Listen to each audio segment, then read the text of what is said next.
எல்லாம் செயல்கூடும் என்னானை அம்பலத்து எல்லாம் வல்லாந்தனை ஏத்து அற்பெரும் ஜோதி அற்பெரும் ஜோதி தனிப்பெரும் கருணை அற்பெரும் ஜோதி. எல்லா சித்த வைத்தியர்களுக்கும் ரசவாத ஆய்வாளர்களுக்கும் பணிவான வணக்கங்களை தெரிவித்துக் கொள்கிறேன். இப்போ இந்த பதிவில் நாம் பார்க்க போகிறதுங்க வீரக்கட்டு சவ்வீரத்தை கட்ட போகிறோம். அதுக்கு முன்னால் ஐச்சம்பு எப்படி எடுக்குதுன்னு சொல்லிட்டு ஐச்சம்பை வீரக்கட்டில் எப்படி பாய்ச்சி எப்படி ஒரு உயர்ந்த உலகமாக மாற்றுறோம் அல்லது களிம்பெற்ற உலகமாக மாற்றுறோங்கிறது இந்த பதிவில் பார்க்கலாங்க. முதல்லங்க அதுக்கு தேவை ஐச்சம்புக்கு தேவைங்க தாம்பரம், நம்மளுக்கு தேவைங்க அயமும் தேவை. இப்போ எல்லோரும் என்ன பண்ணுவாங்கன்னா அயம் சவுடு திரை சரச ஊரல் களிம்புங்கிற 5 விதமான தோஷத்தினால் ஆனது. தாம்பரத்துக்கு 1008 தோசை இருக்குதுங்கிறாங்க. இப்படி களிம்போடு உள்ள ஒரு உலோகத்தை இணைச்சோம்னா களிம்பு வரதான் செய்யும். களிம்பற்ற உலோகமாக நம்ம மாற்ற முடியாது. அப்போ நம்ம தாம்பரத்தை சத்துருவால் கொன்று மித்துருவால் உயிர் எழுப்பினாதான் அதை கரியாக்கிட்டு திருப்பியும் அதை உலோகமாக மாற்றினா மட்டும்தான் அதில் களிம்பு வராது. இது நம்ம முதல்ல சித்த வைத்தியர்களும் ரசவாதிகளும் தெரிஞ்சிக்கக்கூடிய அடிப்படை விஷயம். அப்படி என்னன்னாங்க, முதல்ல தாம்பரத்தை இந்த மாதிரி ராவி பொடியாக்கிக்கணும். இந்த மாதிரி ராவி நம்ம தாம்பரத்தை பொடியாக்கிக்கணும். பொடியாக்கின பிறகு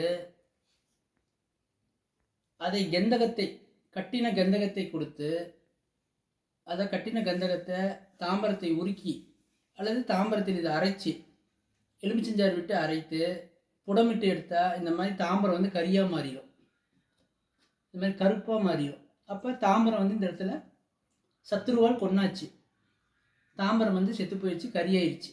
இப்போ அடுத்து அயம் நம்ம சுத்தி பண்ணணும். அயத்தூள் உங்களுக்கு எல்லாத்துக்கும் தெரியும். ராவின அயத்தூள் எடுத்து அதில் சவுடு திரை சரச ஊரல் களிம்புன்னு சொல்லி 5 விதமான தோசை இருக்குது. அதில் முதல்ல நம்ம அயத்தூளை கல்வத்தில் போட்டு 30 கிராம் அயத்தூள்னா 30 கிராம் கல்லுப்பு சோத்துப்பு போட்டு அரைக்கணும். அரைக்கும் போதுங்க அரைச்சி எடுத்து கழுவி எடுத்துடணும். ரெண்டாவது படிகாரம் போட்டு அரைச்சி கழுவி எடுத்துக்கணும். மூணாவது நவாச்சாரம் போட்டு அரைச்சி கழுவி எடுத்துக்கணும். நாலாவது வீரம் போட்டு அரைச்சி கழுவி எடுத்துக்கணும். அஞ்சாவது ரசம் போட்டு அரைச்சி ஹீட் பண்ணி எடுத்துக்கணும். ஹீட் பண்ணி எடுக்கும்போது உங்களுக்கு அயம் இந்த மாதிரி சவுடு திரை சரச ஊரல் நீக்கி சிவந்த நிறத்தில் வந்துடும். இது சுற்றி களிம்பு நீக்குது. இப்படி உலோகத்தில் முதல்ல நம்ம களிம்பு நீக்கிட்டு தான் நம்ம இன்னொரு உலோகத்தோட இணைக்கணும். இப்போ இந்த கரியான செம்பு கரியை இந்த சவுடு திரை சரச ஊரல் நீக்கின அயத்தை 2 சம அளவு கலந்து நம்ம ஏற்கனவே எடுத்த கந்தக ஜெயநீர் விட்டு அரைத்து புடமிட்டு எடுத்து உருக்கினால் இந்த மாதிரி